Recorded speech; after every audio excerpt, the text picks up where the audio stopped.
ఈ వారంలోనైనా మాతో ఉండి ప్రభా నీవు ఇంతగా నీ ప్రజలను తోడుకొచ్చి ఆరాధించడానికి నాయనను చూపును ప్రేమను బట్టి దయను బట్టి వందనాలు స్తోత్రాలు చెల్లించుకుంటూ మా ప్రభువును రక్షకుడును త్వరలో రానున్న యేసయ్య నామములో ఈ స్తుతి ఆరాధన ఆయనకే సమర్పిస్తున్నాము తండ్రి.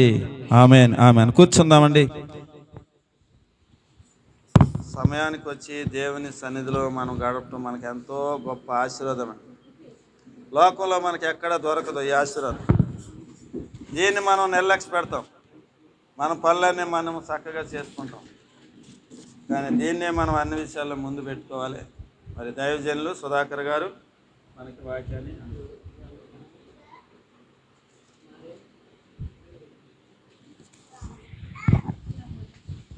పరిశుద్ధుడు మన రక్షకుడైన యేసుక్రీస్తు ప్రభు నామములో కూడి వచ్చిన మీ అందరికీ నా వందనాలు తెలియజేస్తున్నానండి. ఈరోజు మన ధ్యానం నిమిత్తము కీర్తనల గ్రంథము 22వ అధ్యాయం 23వ వాక్యాన్ని చదువుకుందాం. యెహోవా యందు భయభక్తులు గలవారులారా ఆయనను స్తుతించుడి. యాకోబు వంశస్థులారా మీరందరూ ఆయనను ఘనపరచుడి. ఇశ్రాయేలు వంశస్థులారా మీరందరూ ఆయనకు భయపడుడి. చిన్న ప్రార్థన చేసుకుందామండి. పరిశుద్ధము నమ్మగలిగిన మా ప్రియ పరలోకపు తండ్రి, అల్పుడైన నన్ను నిష్ప్రయోజకుడైన నన్ను మీరు అంగీకరించి అగ్ని చేత కాల్చి పుటం వేసి పరిశుద్ధపరిచి నాతో మాతో మాట్లాడే పాత్రగా వాడుకోమని ప్రాధేయపడుతున్నాం. ప్రభువా, వెనుబుద్ధి పుట్టించే ఆత్మను సమ్మతి గల మనసు నేసనంలో విడుదల చేస్తూ ఉన్నాం. దేవదూతల పరిచయ నేసనంలో విడుదల చేస్తూ ఉన్నాం. పరిశుద్ధాత్మదేవా, మీ శైలిలో మీ స్థాయిలో మీ కార్యాలన్నీ మాలో చేయమని సకల ఆటంకాలట్లే నేసనంలో కొట్టివేస్తూ యేసుక్రీస్తు ప్రభుల వారి పేరట ప్రార్థించి అడిగి వేడుకొని పొంది ఉన్నాం తండ్రి.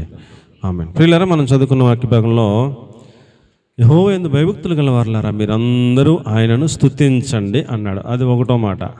తర్వాత మీరందరూ ఆయనను ఘనపరచండి అన్నాడు రెండో మాట. తర్వాత మీరందరూ ఆయనకు భయపడుడి అన్నాడు మూడో మాట. అండ్ ఈ రోజుకి 3 మాటలు మనం ధ్యానం చేసుకుంటే సరిపోద్దని నేను మీకు మనవి చేస్తూ ఉన్నాను. మొదటి మాట, మనమందరం ఆయనను స్తుతించేవారిగా తయారవ్వాలనేది దేవుని యొక్క ఉద్దేశం. అండి, సాధారణంగా మనుషులమైన మనం దేవుణ్ణి ఎప్పుడు స్తుతిస్తామంటే, మనకి ఏదైనా ఉద్యోగం వచ్చిందనుకోండి, ప్రభువా నీకు స్తోత్రములు అంటాం.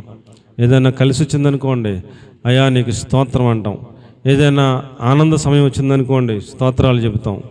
ఏదైనా పిల్లలు పాస్ అయ్యారనుకోండి, స్తోత్రాలు చెబుతాం. ఏదైనా కలిసి వచ్చిందనుకోండి, స్తోత్రాలు చెబుతాం. ఏదైనా లాభం కలిగిందనుకోండి, స్తోత్రాలు చెబుతాం. ఇలాగున ప్లస్ పాయింట్ అయితే స్తోత్రాలు చెబుతాం. అదే ఏదైనా కష్టం వస్తే స్తోత్రాలు చెప్పలేము. ఏదైనా నిందలు మన మీద పడితే స్తోత్రాలు చెప్పలేము. అవమానాలు మన మీదకి వస్తే స్తోత్రాలు చెప్పలేము. ఉత్తుపున్నాన్ని మనల్ని కేకేసి తిడితే ఎవరైనా మనం స్తోత్రాలు చెప్పలేము. మనం మనుషులను కనుక, మానవులను కనుక, మనకి ఏదైనా సంతోషం వచ్చినప్పుడు, ఆనందం వచ్చినప్పుడు, లాభం కలిగినప్పుడు మనం స్తోత్రాలు చెప్తూ ఉంటాం. కానీ దేవుడు చెప్తున్న మాట ఏమిటంటే, యెహోవా యందు భయభక్తులు కలిగిన వారులారా మీరందరూ ఆయనను ఏం చేయాలి? స్తుతించండి అని చెప్తా ఉన్నాడు. ప్రియులారా, మనందరం ఆయనను స్తుతించడం నేర్చుకోవాలని నేను ప్రభు పేరట మీ అందరికి కూడా మనవి చేస్తూ ఉన్నాను. ఏమండి, ఆయన సృష్టించినటువంటి యొక్క సముద్రం దేవుణ్ణి స్తుతిస్తూ ఉందట. సముద్రంలో ఉన్న జలచరాలన్నీ దేవుణ్ణి స్తుతిస్తూ ఉన్నాయంట. ఆకాశ పక్షులు దేవుణ్ణి స్తుతిస్తున్నాయట. ఏమండి, చెట్లు, ఏమండి, ప్రతి చెట్టు దేవుణ్ణి స్తుతిస్తుందట. జంతువులన్నీ దేవుణ్ణి స్తుతిస్తున్నాయంట. ఏమండి, అన్ని రకాలుగా భూమి, అందులో ఉన్న సమస్తం, ఆకాశం స్తుతిస్తుందంట. సూర్యుడు స్తుతిస్తున్నాడంట, చంద్రుడు స్తుతిస్తున్నాడంట, నక్షత్రాలు స్తుతిస్తున్నాయంట. ఏమండి, ఇవన్నీ దేవుణ్ణి స్తుతిస్తూ ఉన్నాయి అని దేవుని వాక్యం మనకు తెలియచేస్తూ ఉంది. చూడండి, 148వ కీర్తన 3వ వాక్యాన్ని కనుక మనం చూసినట్లయితే, 148వ కీర్తన 3వ వాక్యాన్ని కనుక మనం చూసినట్లయితే, సూర్య చంద్రులారా ఆయనను స్తుతించుడి, కాంతి కలిగిన నక్షత్రములారా మీరందరూ ఆయనను స్తుతించుడి. ఇంకా పరమాకాశములారా, ఆకాశము పైనున్న జనములారా ఆయనను స్తుతించుడి. ఇంకా అవి పుట్టాను. రైట్. ఇంకా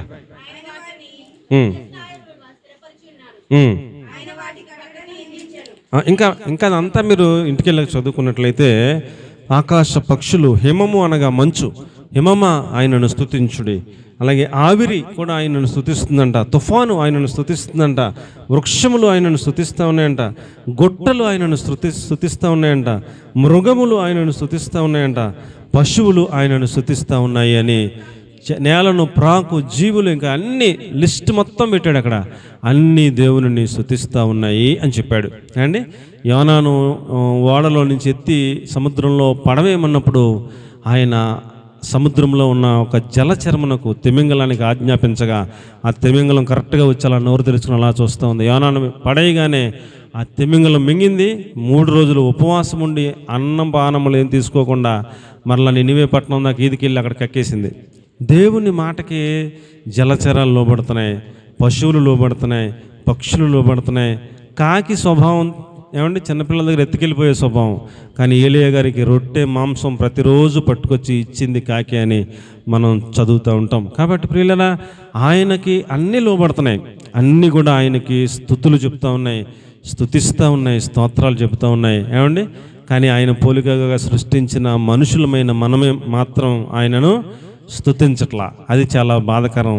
కాబట్టి దేవుడు మనకు తెలియజేస్తున్న వాక్యం ఏమిటనగా, యెహోవా యందు భయభక్తులు కలిగిన వారులారా మీరందరూ ఆయన ఏం చేయాలి, స్తుతించండి అని చెప్తా ఉన్నాడు. కాబట్టి పిల్లలు మనం ఉదయం లేవగానే ఇంకా ఏ పని పెట్టుకోకుండా, కొంతమంది లేవగానే పేపర్ చూసుకుంటారు, కొంతమంది లేవగానే సెల్ ఫోన్, వాట్సాప్ ఏమొచ్చిందో చూసుకుంటారు, చెక్ చేసుకుంటారు, ఇన్స్టాగ్రామ్ కానీ అవన్నీ చూసుకుంటూ ఉంటారు. కొంతమంది లేవగానే టీ పడాలా, కొంతమంది లేవగానే చీపు పెట్టుకుని తుడుచుకోవాలా, కొంతమంది లేవగానే ఏదో ఏదో ఏదో వ్యాపకం కాదు. కానీ మనం మెలకు రాగానే లేచి దేవుని పాదాల దగ్గర మోకరించి ఆయనకి స్తుతించడం నేర్చుకుందామని మీకు నేను మనవి చేసుకుంటా ఉన్నాను. మనం పీల్చే ఈ గాలి దేవుడిచ్చాడు, ఉచితంగా ఇచ్చాడు. ఒకవేళ మనకి ఆక్సిజన్ అందక హాస్పిటల్లో పెడితే ఒక 3 రోజులు 4 రోజులు హాస్పిటల్లో ఉంటే ఆక్సిజన్కి ప్రత్యేకంగా కొన్ని వేల రూపాయలు బిల్లు వేస్తారు డాక్టర్ గారు. పుట్టిన కానీ చనిపోయేదాకా ఉచితంగా ప్రభు గాలి ఇచ్చారు. ఆ గాలిని బట్టి మనం ఏం చెప్పాలి, దేవునికి స్తుతించాలి. ప్రభు ఈ గాలిని బట్టి స్తోత్రాలు, ఈ నీళ్ళను బట్టి స్తోత్రాలు. అనేక గ్రామాల్లో తాగుతానికి ఏమి లేవు, నీళ్ళు లేవు. మనకు వస్త్రాలు ఇచ్చాడు దేవుడు, కుటుంబాలను ఇచ్చాడు, భర్తను ఇచ్చాడు, భార్యని ఇచ్చాడు. ఉంటాకి ఇల్లు లేక అద్దె కొంపలంట ఎంతోమంది ఉంటున్నారు. సొంత గృహాలను ఇచ్చాడు, బిడ్డలను ఇచ్చాడు. పిల్లలు లేని వారు ఎంతోమంది ఉన్నారు. చాలామందికి ఒక చెయ్యి ఉంటే ఒక చెయ్యి ఉండదు, ఒక కాలు ఉంటే ఇంకో కాలు ఉండదు. కానీ మనకు 2 చేతులు 2 కాళ్ళు ఇచ్చారు. చక్కగా అన్ని వస్తువులు ఇచ్చారు. కనుక ప్రతి దాన్ని బట్టి మనం ఆయనకి ఏం చెల్లించాలి, స్తుతించవలసిన బాధ్యత మన మీద ఉన్నదని ప్రభు పేరు నేను మీకు మనవి చేసుకుంటా ఉన్నాను. మీకు ఏముందో దాన్ని బట్టి, ప్రభువా మీరు ఇచ్చిన ఈ గంజిని బట్టి స్తోత్రాలు, లేకపోతే మంచినీళ్ళని బట్టి మీకు స్తోత్రాలు, ఏది ఉంటే దాన్ని బట్టి ఆయనకి స్తోత్రాలు చెప్పడమే చాలాసేపు మనం చేయాల్సిన పనిగా, బాధ్యతగా మనం గమనించాలని ప్రభుపేట నేను మనవి చేసుకుంటా ఉన్నాను. ఆయన సేవకులు కూడా స్తుతిస్తూ ఉంటారట. చూడండి 135వ కీర్తన 1వ వచనంలో, ఆయన సేవకులారా మీరందరూ యెహోవాను స్తుతించండి. ఎవరన్నా స్తుతించేవాళ్ళు ఎవరో స్తుతించాలి. యెహోవా సేవకులారా, యెహోవా మందిరంలో, మన దేవుని మందిరంలో ఆవరణంలో నిలిచి ఉండు వారలరా యెహోవాను స్తుతించండి అన్నాడు. మనం వ్యక్తిగతంగా దేవుని స్తుతిస్తూ ఉండాలి. వ్యక్తిగతంగా ఉదయం లేవగానే, తర్వాత కుటుంబంగా దేవుని స్తుతిస్తూ ఉండాలి. ఎందుకంటే పిల్లలకు కూడా నేర్చుకోవడం కోసం తల్లిదండ్రులు స్తుతిస్తూ ఉంటే పిల్లలు వింటూ ఉంటారు. తల్లిదండ్రులు ఏం చేస్తే పిల్లలు కూడా అదే చేస్తూ ఉంటారు. తల్లి తండ్రి కొట్టుకుంటున్నారనుకోండి, అత్తమానం పిల్లలు కూడా కొట్టుకుంటూ ఉంటారు. తల్లిదండ్రి తిట్టుకుంటున్నారనుకోండి, దెప్పుకుంటున్నారనుకోండి, పిల్లలు కూడా తిట్టుకుంటారు, దెప్పుకుంటారు. తల్లిదండ్రి స్తోత్రాలు చెప్తున్నారు అనుకోండి, పిల్లలకు కూడా ఏమొస్తుంది, స్తోత్రాలు చెప్పడం వారికి మనం నేర్పించిన వాళ్ళం అవుతాం. కాబట్టి కుటుంబంగా స్తోత్రాలు చెల్లించాలి, తర్వాత సంఘములో కూడా స్తోత్రాలు చెప్పాలని దేవుని వాక్యం మనకి తెలియజేస్తుంది. చూడండి 109వ కీర్తన 30వ వాక్యాన్ని కనుక మనం చూసినట్లయితే 109:30, అనేకుల మధ్య నేను నిన్ను స్తుతించేదను. అవును, అనేకుల మధ్యన నేను ఆయనను స్తుతించెదను అన్నాడు. వ్యక్తిగతంగా స్తుతించడం నేర్చుకోవాలి, కుటుంబంగా స్తుతించడం నేర్చుకోవాలి, సంఘములో స్తుతించడం నేర్చుకోవాలి. కాబట్టి కొంచెం ముందుగా వచ్చి మనము దేవునికి సంఘం మధ్యలో, అనేకుల మధ్యలో స్తుతులు చెల్లించే వాళ్ళంగా మనం సిద్ధపడాలని ప్రభుపేట నేను మనవి చేసుకుంటూ ఉన్నాను. అలాగే ప్రియులరా, ఎవరు దేవుణ్ణి స్తుతిస్తారు అని కనుక మనం ఆలోచన చేస్తే, ఎవరైతే దేవుణ్ణి వెతుకుతూ ఉంటారో వారు దేవుణ్ణి స్తుతిస్తారట. చూడండి కీర్తన గ్రంథం 22వ అధ్యాయం 26వ వచనంలో, ఆయనను వెదికేవారు ఆయనను స్తుతిస్తూ ఉంటారు అన్నాడు. కాబట్టి మనకు ఆయన్ని స్తుతించడం చేతకావట్లేదంటే మనం ఇంకేదో వెతుకుతున్నాం, దేని వెంటో మనం పడుతున్నాం, మన దృష్టి దేని మీదో ఉంది, దేని వెనకాల మనం పరుగు పెడుతున్నాం. కాబట్టి మనం ఆయనను స్తుతించే వారి జాబితాలో లిస్టులో మన పేర్లు లేవేమో అని మనం ఒకసారి పరిశీలన చేసుకోవాలని నేను మనవి చేసుకుంటా ఉన్నాను. చదువమ్మా. యెహోవాను వెదకువారులారా ఆయనకు స్తుతి చెల్లించుదురు అన్నాడు. ఎవరు దేవునికి స్తుతులు చెల్లిస్తూ ఉంటారు అని అంటే, నేను ఏదైతే వెతుక్కుంటున్నానో దాన్ని బట్టి నేను దేవునికి స్తుతులు చెల్లిస్తూ ఉంటాను. ఆయననే నేను వెతుక్కుంటున్నాను కాబట్టి నేను ఆయనను స్తుతులు చెల్లించేవాడిగా సిద్ధపడతానని దేవుని వాక్యాన్ని బట్టి మనకి తెలియచేయబడతా ఉంది. కాబట్టి ప్రియులారా, మనం దేవుని విడిచిపెట్టి ఇంకేదో వెతుక్కుంటూ ఉన్నట్లయితే మనం దేవుని స్తుతించే వారి జాబితాలో ఉండలేమని మనం తెలుసుకోవాలని నేను మనవి చేసుకుంటూ ఉన్నాను. ఎలా స్తుతించాలి అని అంటే ఏమండి, మామూలుగా ఇప్పుడు మనం ముందు చెప్పుకున్నట్లుగా మనకిచ్చిన ఈవులన్నింటిని బట్టి స్తుతులు చెప్పొచ్చు, స్తోత్రాలు చెప్పొచ్చు. అలాగే కీర్తనలతో ఆయనను స్తుతించండి అన్నాడు. కీర్తన 28:7 కీర్తన గ్రంథం 28వ అధ్యాయం 7వ కీర్తనలతో ఆయనను స్తుతులు చెల్లించండి అన్నాడు. అమ్మా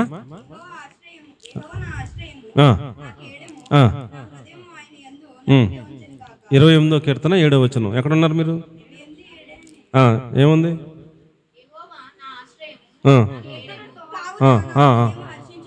ఓకే, కీర్తనలతో నేను ఆయనను ఏం చేస్తాను? స్తుతించుచున్నాను అన్నాడు. ఎలా స్తుతించాలటండి? ఏమండి, అనేక కృతజ్ఞత స్తుతులతో మనము స్తుతులు చెల్లిస్తూ ఉండొచ్చును. అలాగే కీర్తనలతో ఆయనను స్తుతించుచున్నాను అన్నాడు. కాబట్టి ఉదయం లేవగానే ఒక కీర్తన 2 కీర్తనలో పాడుకోవాలి. మనం ఆయనకు కీర్తనల ద్వారా స్తుతులు చెల్లించాలి అనేది పాఠాన్ని కూడా నేర్పిస్తున్నాడు. తర్వాత ఏమండి, వాయిద్యాలతో, సితారాతో, ఏమండి, తంబురలతో, ఇంకా రకరకాల వాయిద్యాలతో నేను ఆయన్ని స్తుతించదును అంటాడు. కీర్తన 150వ అధ్యాయం 5వ వాక్యాన్ని కనుక మనం చూసినట్లయితే, కీర్తన 150వ అధ్యాయం 5వ వాక్యాన్ని మనం చూసినట్లయితే, మ్రోగు తాళములతో ఎలా స్తుతించాలంటండి? మ్రోగు తాళములతో. మీరు సమయానికి కనుక వస్తే మన మందిరంలో ఈ త్రిపుల్ కాంగో ఉంది, అది ఒకరు కొడతా ఉంటారు. 2 చిన్న కంజీర్లు ఉన్నాయి, అవి ఒక ఇద్దరు కొట్టచ్చు. ఇంకా ఏమైనా మనకి వాయిద్యాలు ఉంటే వాటి ద్వారా దేవునిని తంబురతోనూ, సితారతోనూ, వాయిద్యములతోనూ ఏం చేయాలంటండి? దేవునిని స్తుతించాలి. ఆయన స్తుతిస్తూ ఉన్నప్పుడు మనకి ఏ వాయిద్యం లేకపోయినా 2 చేతులు ఇచ్చాడు దేవుడు. చప్పట్లు చక్కగా కొడుతూ ఆరాధన చేస్తూ లీనమై ఆయనను స్తుతిస్తూ ఉండేవారి జాబితాలో మనం కూడా ఉండాలి అని దేవుని వాక్యం మనకు తెలియజేస్తూ ఉంది. ఇంకెలా స్తుతించాలంటే 150వ కీర్తన 4వ వాక్యంలో, నాట్యముతో నేను ఆయనను స్తుతించదను అంట. అమ్మా తంబురతోనూ నాట్యముతోనూ ఆయనను స్తుతించుడి అంటున్నాడు. తంతి వాయిద్యములతోనూ. ఇంకా అదేమంతా ఎలా స్తుతించాలో చెబుతూ ఉంటాడు. మొత్తం మనం చదువుకుంటూ ఉంటే నేర్చుకోవచ్చు, చాలా విషయాలు నేర్చుకోవచ్చు. నాట్యము చేస్తూ నేను ఆయనను ఏం చేస్తూ ఉంటాను? స్తుతిస్తూ ఉంటాను అంటూ చెప్తూ ఉన్నాడు. కాబట్టి ప్రియులారా, మనం ఆయన్ని స్తుతించేటప్పుడు కళ్ళు తెరిచి చూడకూడదు. మనం ఆయన స్తుతించేటప్పుడు అటు ఇటు ఏం చేస్తున్నారు అనే ధ్యాసలో ఉండకూడదు. మనం ఆయన స్తుతించేటప్పుడు ఏమండి లీనమై, ఏకమై, ప్రభుతో ఏమండి ఆయనతో ఐక్యమై మనం ఆయనను స్తుతించేవారముగా తంబురతోనూ, సితారతోనూ, వాయిద్యములతోనూ, కీర్తనలతోనూ ఆయనను స్తుతించేవారిగా మనం ఉండాలని దేవుని వాక్యాన్ని బట్టి నేను మీ అందరికి కూడా మనవి చేసుకుంటూ ఉన్నాను. ఏమండి, అలాగే రాజులు కూడా స్తుతించారంట, పేదలు కూడా స్తుతించారని ఉంది. లోకంలో మన స్థాయి ఏంటన్నది తర్వాత సెకండరీ. మనం బాగా పేదవాళ్ళమైన మనకు ఆ ఛాన్స్ దేవుడిచ్చాడు, ఆ అవకాశం దేవుడిచ్చాడు, ఆ భాగ్యం దేవుడిచ్చాడు.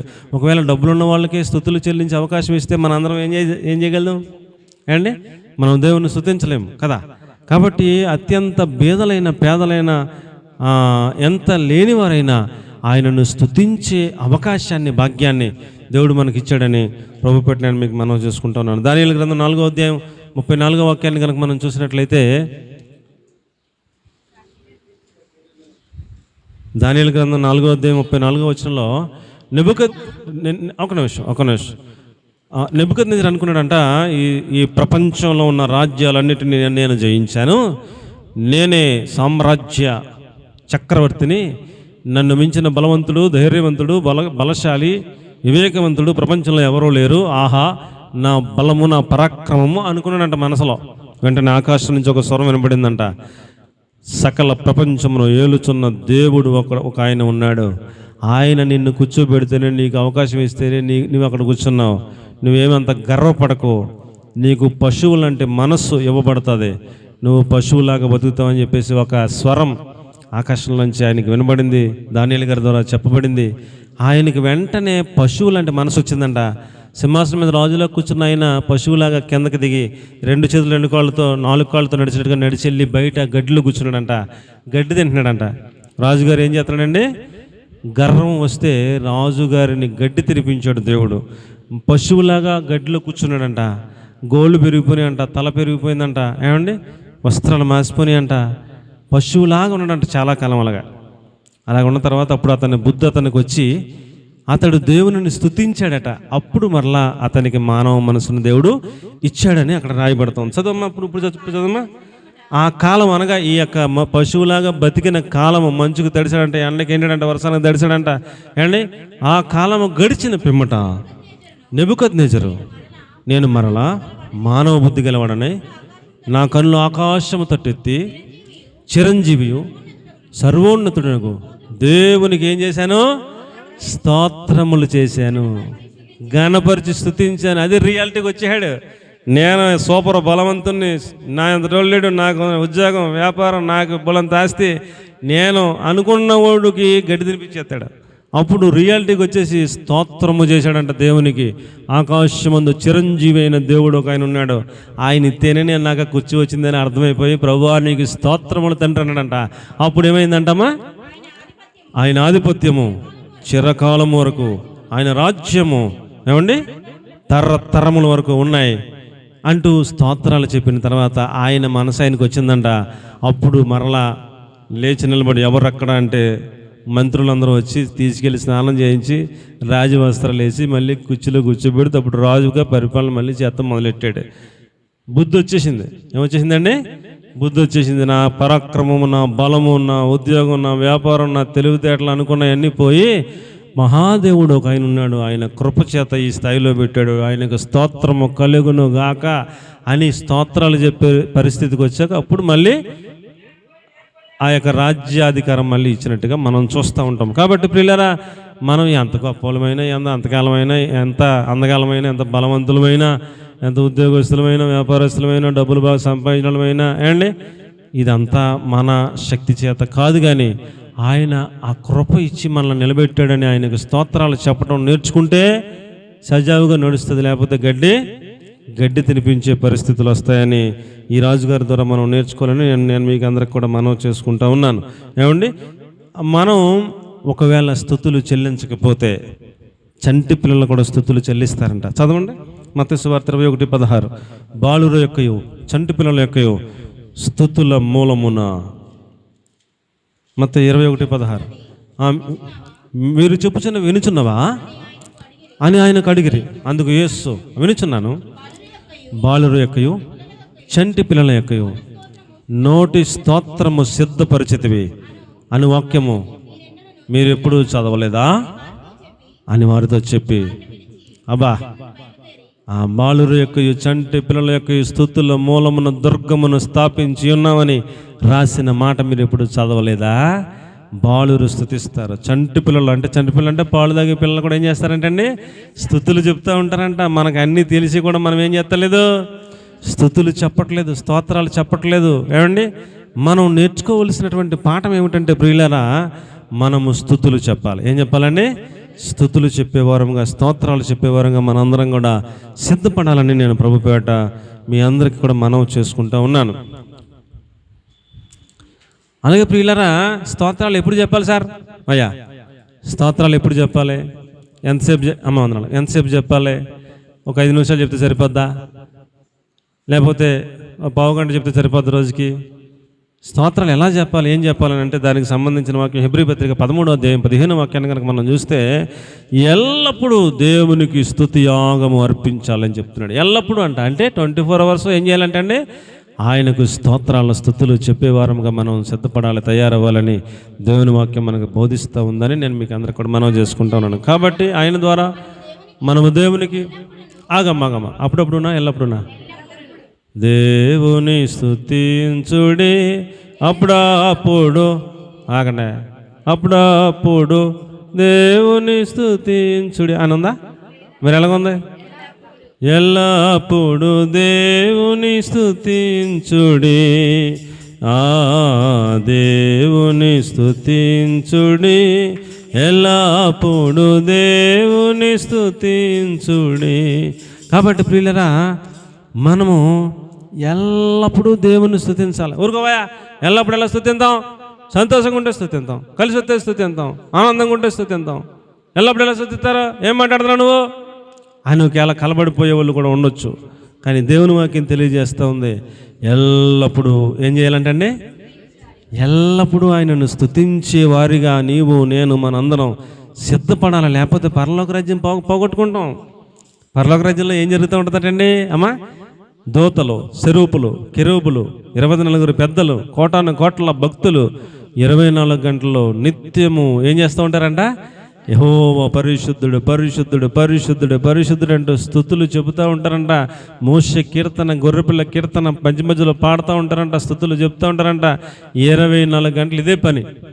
కాబట్టి మనకి ఇక్కడ ఉండగా స్తుతులు చెప్పడం రాలేదనుకోండి, నేర్చుకోలేదనుకోండి, స్తోత్రాలు చెప్పడం రాలేదనుకోండి, అండి కొంచెం ఆనందంగా ఉన్నప్పుడు చెప్పి మిగతా సమయాల్లో చెప్పలేదనుకోండి, అక్కడికి వెళ్ళాక దెబ్బతినేస్తాం.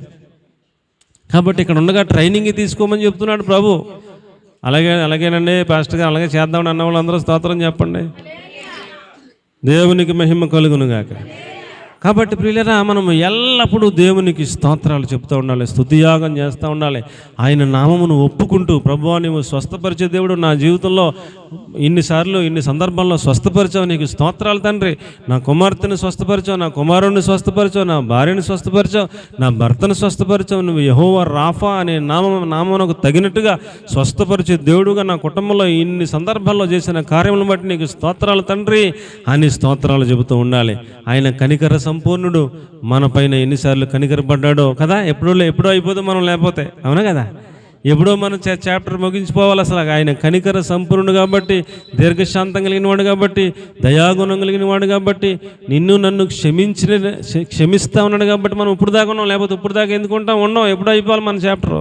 కాబట్టి నువ్వు క్షమించే మనసు కలిగిన దేవుడు నాయనా నీకు స్తోత్రాలు, దయాగుణం కలిగిన ప్రభుడు నాయనా నీకు స్తోత్రాలు. మమ్మల్ని క్షమిస్తూ ఇంతవరకు సజీవులుగా ఉంచినావు తండ్రి, నీకు స్తోత్రాలు. నువ్వు యథార్థవంతుడు ప్రభా, నీకు స్తోత్రాలు. నీతిమంతుడు ప్రభా, నీకు స్తోత్రాలు. నువ్వు యోగ్యుడు, పూజ్యుడు, అర్హుడు, ఇంకా ఎన్ని నామాలు ఉన్నాయి, అన్ని నామాలను ఒప్పుకుంటూ ఆయనకు స్తుతియాగం చేస్తూ ఉండాలి అంటూ చెప్పాడు హెబ్రీ 13:15లో. కాబట్టి ప్రియులైన ప్రకటన 19:5లో కొద్దివారేమి గొప్పవారేమి మీరందరూ ఆయనను స్తుతించండి అన్నాడు. ఏమండి? కొద్దివారమని ఏమి దిగులు పడద్దు. మరి మాకేముందండి, మేము పేదవాళ్ళమండి, మరి మేమేం చెప్పగలమండి, మాకేమొచ్చండి, మేము చదువుకోలేదండి, ఏమి అన్నీ లేవు. కొద్దివారేమి గొప్పవారేమి మీరు మరియు మన దేవుని దాసులారా, ఆయనకు భయపడేవారులారా, కొద్దివారేమి గొప్పవారేమి మీరందరూ ఆయనను ఏం చేయాలి? స్తుతించండి అన్నాడు. అందరూ స్తుతించాలా. రాజులు స్తుతించారు, ఏమండి? అధికారులు స్తుతించారు, పెద్దలు స్తుతిస్తున్నారు, కెరూబులు సెరూపులు అందరూ స్తుతిస్తున్నారు, దేవదూతలు స్తుతిస్తున్నారు, ఆకాశము భూమి స్తుతిస్తున్నారు, సముద్రము అందులో జీవులు స్తుతిస్తున్నారు, పశువులు పక్షులు స్తుతిస్తున్నారు, చంటి పిల్లలు అండ్ వృద్ధులు స్తుతిస్తున్నారు. అందరము కొద్దివారేమి గొప్పవారేమి మీరందరూ ఏం చేయాలి? ఆయనను స్తుతించాలి అనే ఒక పాఠాన్ని మనం నేర్చుకోవాలని నేను మీకు మనవి చేసుకుంటా ఉన్నాను. ఏమండి? అలాగే ప్రియులరా,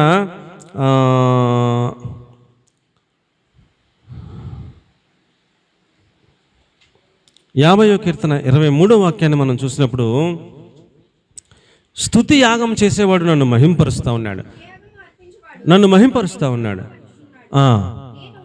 నేను వానికి రక్షణ సిద్ధపరచుకుంటా ఉన్నాడు, రక్షణ అనే మార్గాన్ని సిద్ధపరచుకుంటా ఉన్నాడు అని చెప్పాడు. కాబట్టి మనం దేవుణ్ణి మహింపరిచే విధానం ఏమిటనగా ఆయనను స్తుతించడమే మనం దేవునిని మహిమపరచడం అని చెప్తా ఉన్నాడు. కాబట్టి ప్రియులరా, మనము ఎప్పుడెప్పుడు స్తుతించాలి అన్నప్పుడు ఇంకొక ఆధారం వాక్యం మనకు తెలియజేయబడతా ఉంది.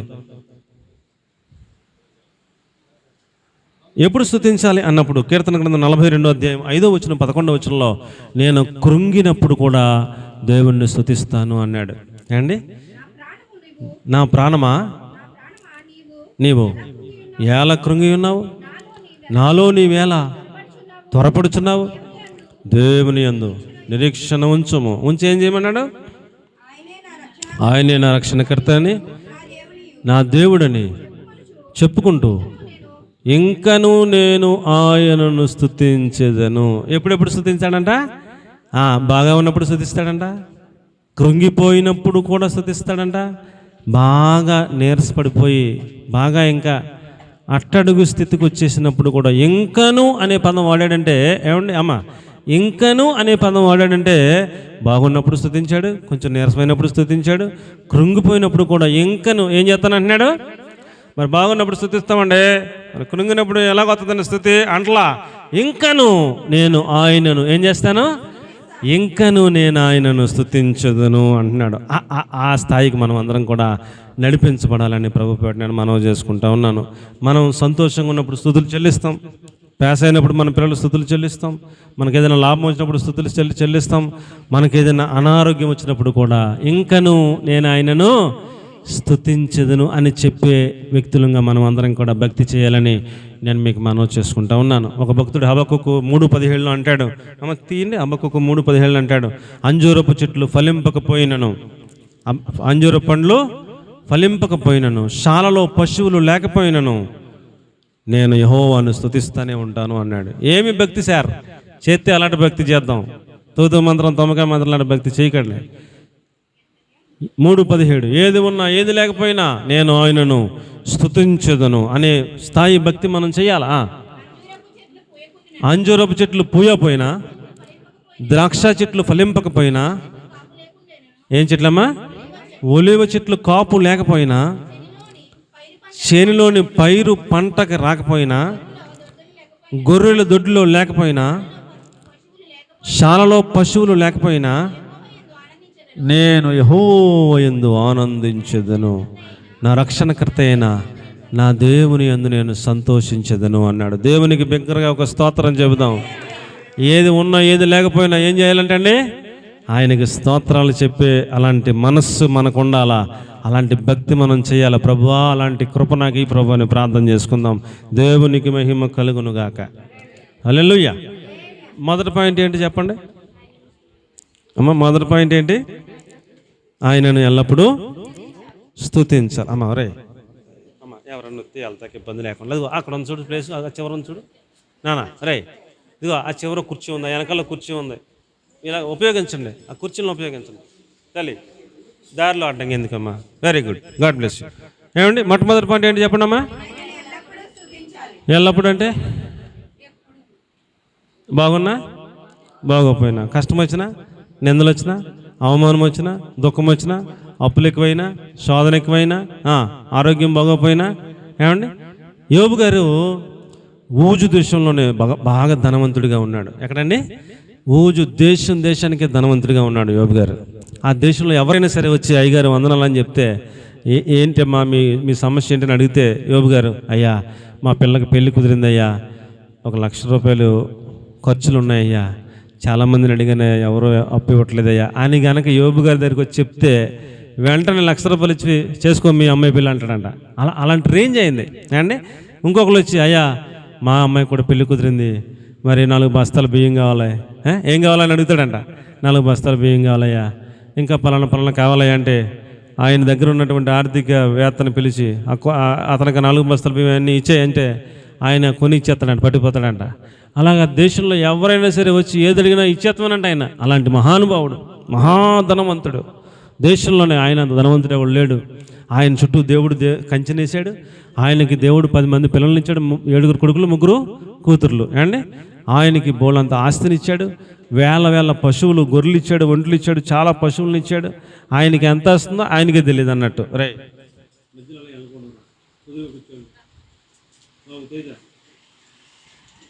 అలాంటి మహా ధనవంతుడైనటువంటి ఆ దేశపు యోబు గారికి ఒక శోధన వచ్చి పడింది. సాతాను దేవుడి దగ్గరికి వెళ్ళాడంట. వెళ్తే దేవుడు అన్నాడంట, నీవు ఎక్కడి నుంచి వస్తున్నావు అంటే భూమి మీద అటు ఇటు తిరుగుతూ వచ్చానయ్యా అని చెప్పాడంట సాతాను. భూమి మీద నుంచి వస్తే నా భక్తుడైన యోబును చూచితవా అని దేవుడు అడిగాడు.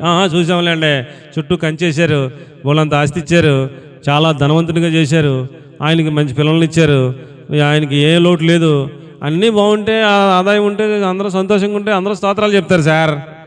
ఆయన చెప్పింది ఏంటి, ఒకసారి అన్నీ తీసేయి అప్పుడు స్తోత్రం చెప్తాడేమో చూద్దాం అన్నాడు సాతాను. ఇప్పుడు సాతానికి దేవుడికి మధ్యలో పందెం, మధ్యలో యోబుకేం తెలదు పాపం అమాయకుడు, ఆయనకేం చెప్పలేదు దేవుడు. ముందుగా చెప్పి నీ మీద నేను పెట్టేస్తానంటా జాతకుంటాను ఏం చెప్పలా. దేవుడు అన్నాడు కంచి తీసేస్తున్నా, నీకు అనుమతిస్తున్నా, ఏం చేసుకుంటా చేసుకో, అయినా నాకు స్తోత్రం చెప్తాడని దేవుడు ఎంతో నమ్మకంతో అవకాశం ఇచ్చేసాడు. ఇక సాతాను కూడా చెలరైపోయాడు. అండి 10 మంది పిల్లలు చక్కగా ఒక ఇంట్లో కూర్చొని పాటలు పాడుకొని వాక్యం చదువుకొని ప్రార్థన చేసుకుని భోజనం చేస్తున్నారంటండి. ఆ ఇల్లు కూలిపోయి 10 మంది పిల్లలు చచ్చిపోయారు. అమ్మా ఏమైందండి, 10 మంది పిల్లలు చచ్చిపోయారు. ఒకడు వచ్చి చెప్పాడు యోబు గారికి, అయ్యా మీ పిల్లలు 10 మంది చచ్చిపోయారయ్యా, డాబా పడిపోయిందయ్యా అని చెప్తే 10 మందిలో ఒక్కడు చచ్చిపోయాడని చెప్పినా ఏమండి గుండు పగిలిపోతే పగలదా? అయ్యా 10 మందిలో ఒకళ్ళు చచ్చిపోరని చెప్పినా గుండు పగిలిపోతే పగలదా? ఒకళ్ళు చచ్చిపోరని చెప్పినా కష్టమే, కానీ 10 మంది చచ్చిపోరని చెప్పినా యెహోవా ఇచ్చెను, యెహోవా తీసుకొని పోయాను, యెహోవా నామమునకు స్తుతి కలుగును గాక అన్నాడు. కానీ రెండో మాట మాట్లాడాల. ఇంకొకటి వచ్చాడు గొర్రెలన్నీ చచ్చిపోయినాడు, ఇంకొకటి వచ్చాడు ఒంట్లన్నీ చచ్చిపోయినాడు, ఇంకొకటి వచ్చాడు. అలాగే అందరూ వచ్చి చెప్పారు అన్నీ పోయినాయి అన్నారు. ఒంటి మీద ఆరోగ్యం కూడా పోయింది, ఇంత గడ్డలు వేసినాయి, రసిలు గారుతున్నాయి, ఇంట్లో ఉండలేక బయటకు వచ్చి ఏమండి రసిలు గారుతా ఉంటే బూడిదలో కూర్చున్నాడు. భార్య వచ్చింది, ఇంకా దేవుడు అంటాం ఎందుకు, ఆ దేవుడిని దూషించి సావరాదా అంటే అంటాడు, మనకెప్పుడు దేవుడు మేలు మాత్రమే చేయవలనా, కీడు చేయకూడదా? యెహోవా ఇచ్చెను, యెహోవా తీసుకుని పోయిన ఆయన నామమునకు స్తుతి కలుగును గాక. నీవు మూర్ఖురాలు మాట్లాడినట్టుగా మాట్లాడకో, సరి చేసుకో, దేవుని దగ్గరకు క్షమాపణ వేడుకో, తప్పు అని చెప్పి భార్యను సరి చేశాడు. ఆవిడ కూడా ఒప్పుకుంది, సరి చేసుకుంది. ఏమండి అప్పుడు మళ్ళీ సాతాను గడు వెళ్ళాడు. వెళ్తే ఏట్రా అన్నాడు దేవుడు. మరి అన్నీ ఉంటే అందరూ స్తోత్రాలు చెప్తారు, లేకపోతే చెప్పడం అనుకున్నాను, అన్నీ తీసేసిన స్తోత్రం చెప్తున్నాడు, మరి నువ్వే గెలిచావు, నేనే ఓడిపోయానని చెప్పి సాతాను ఒప్పుకున్నాడు. అప్పుడు దేవుడు మరలా అతడికి ఆరోగ్యం ఇచ్చాడు, ఏమండి 2 ఆశీర్వాదం ఇచ్చాడు. మరలా 10 మంది పిల్లలు వాళ్ళ భార్య భర్తలు పుట్టారు. మరలా ఆయన స్థితి ఆయనకి ఇచ్చి 2 ఆశీర్వాదాన్ని ఇచ్చి దీవించాడని నేను మీకు మనవి చేసుకుంటా ఉన్నాను. అన్నీ ఉన్న స్తోత్రాలు చెప్పాలి, ఏమీ లేకపోయినా స్తోత్రాలు చెప్పగలిగిన భక్తిని మనం చేయాలనే విషయాన్ని ప్రభు పేట నేను మీ అందరికి కూడా మనవి చేసుకుంటా ఉన్నాను. రైట్. అండ్ రెండో మాట, ఒక మాట అయింది, 3 మాటలు ఉన్నాయి. ఏంటి రెండో మాట? లోకాసు వార్త 18వ అధ్యాయం 43వ వాక్యాన్ని చదువుకుందాం. మొదటి మాట, మీరందరూ ఆయనను స్తుతించండి. రెండవ మాట, మీరందరూ ఆయన్ని గణపరచండి. మూడవ మాట, మీరందరూ ఆయనకు భయపడండి. ఈ 3 మాటలు చెప్పేసి నేను ముగించేస్తాను. ఏంటి లోకాసు వార్త 18వ అధ్యాయం 43వ వచనం. అంతటా యేసు నిలిచి వానిని తన యొద్దకు తీసుకొని రమ్మనెను. వాడు దగ్గరికి వచ్చినప్పుడు ఆయన, నేను నీకేమి చేయగూర్చున్నామని ఆయన అడగగా వాడు, ప్రభువా చూపు పొందగోరుచున్నాను అన్నాడు. యేసు, చూపు పొందుము, నీ విశ్వాసం నిన్ను స్వస్థపరచని వాడితో చెప్పారు.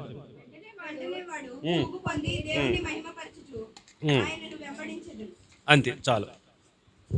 ఇప్పుడు మనం దేవుణ్ణి ఘనపరచాలంటే మనం నేర్చుకోవాల్సిన పాయింట్ ఏమిటంటే, ఎవరు దేవుణ్ణి ఘనపరుస్తారు, ఎలా దేవుణ్ణి ఘనపరుస్తారు అనే ఒక అంశాన్ని కనుక మనం ధ్యానం చేయాలనుకుంటే, ఒక గుడ్డివాడు యేసుప్రభు వెళ్ళిపోతూ ఉంటే కేకలేసాడు. యేసుప్రభు ఆగి నిలిచి అతన్ని తీసుకురమ్మంటే తీసుకొచ్చారు. నేను నీకేమి చేయగోరుచున్నావు అని అడిగాడు యేసుప్రభు. అతడు అన్నాడు, అయ్యా చూపు పొందగోరుచున్నాను అన్నాడు. నీ విశ్వాసం నేను స్వస్థపరిచింది, నీకు చూపు వచ్చిందని చెప్పేసి దేవుడు స్వస్థపరిచాడు. అతడికి చూపు వచ్చింది. చూపు వచ్చిన తర్వాత అతడు కళ్ళు కనపడుతున్న తర్వాత అతడు దేవుని మహిమపరుస్తూ అందరికీ సాక్ష్యాన్ని చెప్పి, నాకు కళ్ళు లేనివాడిని, గుడ్డివాడిని నన్ను యేసు ప్రభుల వారు స్వస్థపరిచారు, నాకు కళ్ళు కనపడుతున్నాయని అందరికీ చెప్పి ఆయనను మహిమపరిచి అతని ఇంటికి వెళ్ళిపోకుండా దేవుని యేసు ప్రభుని వెంబడించాడు అనే పదాన్ని మనం చాలా జాగ్రత్తగా గమనించాలని నేను మీకు మనవి చేసుకుంటూ ఉన్నాను. అండి ఏం చేశాడంట? యేసు ప్రభు వారిని ఏం చేశాడంటే వెంబడించాడు. మొదట మహిమపరిచాడు, సాక్ష్యాన్ని చెప్పాడు, దేవుని మహిమపరిచాడు, తర్వాత వెంబడించాడు అనే మాటను మనం గమనించాలి. ఎవరు దేవుణ్ణి ఘనపరుస్తారని అంటే, చాలామంది మందిరాలకు వస్తారు. అమ్మ నా వైపు చూడండి, అమ్మ రే నా వైపు చూడండి. చాలామంది మందిరాలకు వస్తారు. అయ్యా పాస్టర్ గారు మాకు పలానా సమస్య ఉందండి, ప్రార్థన చేయండి అంటారు. పాస్టర్ గారు ఉపవాసం ఉంటాడు, సంఘస్థులందరికీ చెప్పి అందరితో ప్రార్థన చేయిస్తారు. ఆ కార్యం దేవుడు చేస్తాడు, జరుగుతుంది. బిడ్డల్లో పుట్టట్లేదని ఒక కారణాన్ని చెప్తారు అనుకోండి, సంఘస్థులందరూ దైవ సేవకులు ప్రార్థన చేస్తారు, దేవుడు బిడ్డనిస్తాడు. బిడ్డనిచ్చిన తర్వాత వారు దేవుడు నాకు బిడ్డనిచ్చాడు, దైవ సేవకుల ప్రార్థన, సంఘస్థుల ప్రార్థనని వచ్చి సంఘంలో సాక్ష్యం చెప్పాలా వద్దా? చెప్పాలా వద్దండి? ఎప్పుడైతే బిడ్డ పుట్టారో అప్పటి నుంచి చర్చికి రారాలి, అప్పటి నుంచి చర్చికి రారాల. బిడ్డ లేనప్పుడు వచ్చారు, బిడ్డ కన్సీవ్ అయ్యేదాకా వచ్చారు, డెలివరీ అయ్యేదాకా వచ్చారు, డెలివరీ అయ్యాక మాత్రం రారు. వాళ్ళకేం లేదు, వాళ్ళకేం లేదు ఏమండి?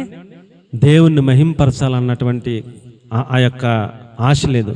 నేను ఆయనను వెంబడించాలి అన్నటువంటి కృతజ్ఞతా భావం లేదు. ఏం లేదండి? కృతజ్ఞతా భావం లేదు. చాలామంది అవసరం ఉన్నప్పుడు అయ్యారు వందలండి అంటారు, మళ్ళీ మళ్ళీ చెప్తారు, అవసరం తీరిపోయేదాకా చెప్తారు. అత్తమానం వందనాలు చెప్తున్నాడు, పాపం అడుగుతున్నాడని ఆయన ఏదో దయదలిచో 10,000 ఇస్తాడు అప్పు. ఆ 10,000 తీసుకుంటాడు, మళ్ళీ తర్వాత కనపడినావు నమస్కారం చెప్పడం. అవసరం అయిపోయింది కదా, అవసరం గడిచిపోయింది, అయిపోయింది పని. తర్వాత కనపడిన ఆయన ఎవరన్నా తెల్లదన్నట్టుగా వెళ్ళిపోతుంటాడు. ఆయన అమ్మక్క అయిపోతాడు, ఇదేట్రా వీడు అసలు నన్ను ఎవరు ఎర్రనట్టుగా వెళ్ళిపోతాడు ఏంటి అనుకుంటాడు. ఆయన అసలు నమస్కారం చెప్పడం ఎవరో తెలియనట్టుగా వెళ్ళిపోతుంటాడు అంతే. ఆడికి ఏం లేదు, ఆడికి ఏం లేదండి, కృతజ్ఞత లేదు. ఎటుకెళ్ళేస్తాడు వెళ్ళిపోతాం, సందర్భాన్ని బట్టి మాట్లాడతాం, అవకాశాన్ని బట్టి నమస్కారం పెడతాం. ఇలాగ తయారవుతున్నారు జనం. అలాగ మనం ఉండకూడదు. ఎప్పుడు దేవుడు ఒక వ్యక్తిని బట్టి ఘనపరచబడతాడు అని అంటే ఆ వ్యక్తికి దేవుడు చేసిన కార్యాన్ని ఆ వ్యక్తి కొంచెం కింద మంచం కింద పెట్టి దాయకుండా ఆయన కొరకు సాక్ష్యాన్ని చెప్పి ఆయనను మహిమపరిచి ఆయనను వెంబడించే వారిని ఆయన ఏమండి ఆయనను ఘనపరిచినట్లు లెక్క అని మీకు మనవి చేసుకుంటా ఉన్నాను. మీకైనా అర్థమైందో అర్థం లేదు? అర్థమైందంటారా? ఇప్పుడు మా నాన్నగారిని నేను ఘనపరచాలనుకోండి అండి, మా నాన్నగారు చాలా మంచోడు, ఆయనకి ఏ అలవాట్లు లేవు. ఒక సిగరెట్ కానీ, ఓ బీడీ కానీ, ఓ చుట్ట కానీ, ఓ మందు కానీ, ఓ తిరుగుడు కానీ, ఇలాంటి ఏ రకమైన అలవాట్లు లేవు. ఇప్పుడు నేను ఆయన్ని ఘనపరచాలంటే నేనేం చేయాలా? నేనేం చేయాలి చెప్పండి? ఆయన్ని ఘనపరచాలంటే ఆయన నేనేం చేయాలి? కృతజ్ఞతగా నన్ను పెంచారు, చిన్నప్పటి నుంచి నన్ను పెద్ద చేశారు, నన్ను చదివించారు అని నేను కృతజ్ఞతగా ఆయనను వెంబడించాలి. నేను కూడా ఏ అలవాట్లు లేకుండా ఆయనకన్నా ఇంకా మంచిగా జీవిస్తున్నాను అనుకోండి. నన్ను చూసిన వాళ్ళు, ఈ పిల్లోడు ఎవరి పిల్లోడండి, ఈ పిల్లోడి కన్నా తల్లిదండ్రులు ఎవరండి, ఇలాంటి పిల్లోడు ఒకటి ఉంటే చాలండి కుటుంబంలో అని అందరూ చెప్పుకొని నన్ను బట్టి ఆయన ఏం చేస్తారో ఘనత వస్తుంది ఆయనకి. వీళ్ళ తండ్రి అంత ఎవరో, వీళ్ళ తండ్రి ఎవరో అని ఆయన్ని ఘనపరుస్తారు. ఏమండి ఆయన చాలా మంచోడు, ఆయన పుట్టిన పిల్లోడు ఏమండి రోడ్లో అమ్మట తాగేసి పడిపోయాడు అనుకోండి, అప్పుడు కనపడతారా? సిగ్గుపడతారండి.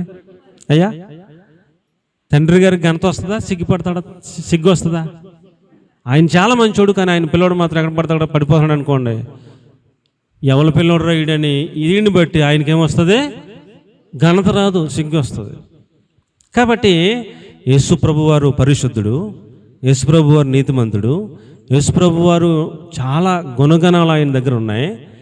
ఆయన బిడ్డలుగా, కుమారులుగా, కుమార్తెలుగా మనం ఆయనను ఘనపరచాలన్నప్పుడు ఆయన చేసిన మేలును బట్టి ఆయనకు స్తోత్రాలు చెప్పాలి, ఆయన చేసిన మేలును బట్టి ఆయనను మహింపరచాలి, సాక్ష్యం చెప్పాలి. ఆయనను వెంబడించి ఆయనలాగా బతికితే అండి ఆయనకు మనల్ని బట్టి ఘనత వస్తుందని నేను మీకు మనవి చేసుకుంటా ఉన్నాను. కృతజ్ఞత ఏంటండి? కృతజ్ఞత హృదయం ఉంటే ఆయనను ఘనపరచవచ్చని నేను మీకు మనవి చేసుకుంటా ఉన్నాను. తర్వాత కీర్తన గ్రంథం 34వ అధ్యాయం 3వ వచనం మనం చూసినప్పుడు, మనము ఏకముగా కూడితే దేవుణ్ణి మనం ఘనపరచవచ్చు. నాతో కూడి యెహోవాను ఘనపరచండి. మనము ఏకముగా కూడి ఆయన నామమును గొప్ప చేద్దాము అన్నాడు. ఇప్పుడు తండ్రి గారిని మనం గొప్ప చేయాలంటే అండి, మనల్ని పుట్టించిన తండ్రి దేవుడు, ఆ దేవుణ్ణి మనం గొప్ప చేయాలంటే ఆయన బిడ్డలమైన మన అందరము ఏకముగా కూడి ఆయన నామాన్ని గొప్ప చేసి ఆయన నామాన్ని గొప్ప చేసి ఘనపరచాలి అని దేవుని వాక్యం మనకు తెలియజేస్తూ ఉంది. ఏమండి అయ్యా, మనందరం ఏక మనసు కలిగి ఉండాలి. ఏం కలిగి ఉండాలండి? ఏక మనసు కలిగి ఉండాలి, ఏక ఆత్మను కలిగి ఉండాలి, ఒకే మాటను వెంబడించే వాళ్ళంగా మనం అందరం ఉండాలి. మనందరం కలిసి ఉండాలి, విడివిడిగా కాదు. అండి ఇప్పుడు ఒక తండ్రికి ఒక 4 కొడుకులు ఉన్నారనుకోండి, 4 కొడుకులు ఐకమత్యంగా ఉంటే ఆ నాన్నకు ఘనత, ఎవరి మట్టుకెళ్ళి దెబ్బలాడుకుంటే ఆ నాన్నకు ఘనత? 4 ఏక మనసుతో ఉంటే ఆ తండ్రికి ఘనత. కాబట్టి సంఘస్థులందరూ ఎలా ఉండాలి? ఏక మనసుతో ఉండాలి, ఐక్యముగా ఉండాలి, కూడి. వాళ్ళ అమ్మాయి ఇక్కడ లోపల ఉందా, పిల్లలు బయట ఉన్నారు. బయట కర్ర పట్టుకొని ఉండాలి మీరు, బయట లోపల పని అవ్వదు, బయటికి వెళ్ళండి.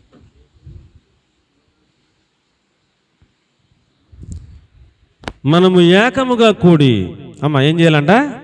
ఆయన నామమును గొప్ప చేసి ఘనపరుద్దాము అని చెప్పబడతా ఉందని నేను మీకు మనవి చేసుకుంటా ఉన్నాను. కాబట్టి ప్రియులరా, ఐక్యతగా ఉండాలి. ఎలా ఉండాలండి? ఐక్యతగా ఉండాలి, సమాధానంగా ఉండాలి, ఒకరంటే ఒకరికి పడతలేదు అన్నట్టుగా ఉండకూడదు. ఏమండి? ఒకరినొకరు సహించాలి, ఒకరినొకరు ఓర్చుకోవాలి, సహించుకోవాలి, క్షమించే గుణం ఉండాలి. ఇలాగ ఉన్నప్పుడు, ఐక్యత ఉన్నప్పుడు, ఏకముగా ఉన్నప్పుడు మన ద్వారా దేవునికి ఏమొస్తుంది? ఘనత వస్తుందని నేను మీకు మనవి చేసుకుంటూ ఉన్నాను. కాబట్టి సంఘంలో మీ ఇంటికాడ ప్రార్థన అయితే ఆవిడ రాలేదనుకోండి, ఆవిడ ఇంటికాడ ప్రార్థన అయితే మేమెందుకు వస్తాం అనకూడదు. ఆవిడని అప్పుడే ఆ రోజే క్షమించేయాలి. ఇప్పుడు ఆ ఇంటికాడ ప్రార్థన అందరం కూడా వెళ్ళాలి. అలాగా ఏక మనస్సు కలిగి ఉండాలి. ఎప్పుడప్పుడే క్షమించే వరంగా, మనం సహించుకునే వాళ్ళంగా, ఓర్చుకునే వాళ్ళంగా, ఏకముగా మనందరం కూడి దేవునిని ఘనపరచడమే ఇంపార్టెంట్, గొప్ప చేయడమే ఇంపార్టెంట్. దాని మీదే ఫోకస్ పెట్టాలి తప్ప మనలో మనం వేరే విషయాల మీద మనం ఫోకస్ పెట్టకూడదని నేను మనవి చేసుకుంటా ఉన్నాను. అలాగైతే మనం దేవుని ఘనపరచవచ్చు. అందులోనే ఇంకొక మాట ఏమిటంటే, కీర్తన 99:5 మనము ఆయనకు సాగిల పెడితే ఘనపరచండి, ఆయన పాదపీఠము ఎదుట సాగిలపడండి అన్నాడు. ప్రియులరా, నీవైనా నేనైనా మనం ఎవరమైనా ఆయన ఎదుట సాగిల పడితే ఆయన్ని గణపరచగలుగుతాం. ఏంటండి? ఆయన ఎదుట సాగిల పడితే మనం ఆయన్ని గణపరచగలుగుతాం. సాగిలి పట్టడం అంటే అర్థం ఏంటంటే, చాలామంది మనం దారంటే వెళ్ళిపోతున్నప్పుడు పాస్టర్ గారే ముందు వందనాలమ్మా అంటారు. ఎందుకంటే మరి మాకు తప్పదు, దేవుని బిడ్డలంగా సేవకులంగా తగ్గించుకుని మేము ముందే చెప్తుంటాం, అమ్మ వందనాలమ్మ అంటాం. చాలామంది కుర్రోళ్ళు అంటారు ఇలాగా. ఏమంటారా? ఆడు వందనాలు కూడా అన్నాడు అంటాడు ఇలాగా. కొంతమంది ఇలాగ రొమ్మి ఇలాగే ఉంటుంది, ఇరుచుకుని అంటాడు. ఆడికి ఎక్కడ తగ్గింపు ఉండదో, పాస్టర్ గారు అన్న వినయం ఉండదో. ఇలాగే అంటాడు. కొంతమంది ఇలాగ అంటారు. నా వైపు చూస్తున్నారా? ఈ పాస్టర్ గారు వందనాలు అంటే ఆడు ఇలాగ అంటాడు ఇది ఇలాగ అంటారు. అసలు భయం ఉండదు, భక్తి ఉండదు, తగ్గింపు ఉండదు, ఏముండదు. దేవుని ఘనపరచాలి, ఆత్మీయ తండ్రిని ఘనపరచాలి అంటే వినయం ఉండాలి. ఏముండాలండి? వినయం ఉండాలి. చాలామంది వందనం చెప్తే ఇలా కాస్త ఎలా చెప్తారు, చక్కగా వినయంగా చెప్తారు వందనాలండి అని. అది చాలా మంచి పద్ధతి.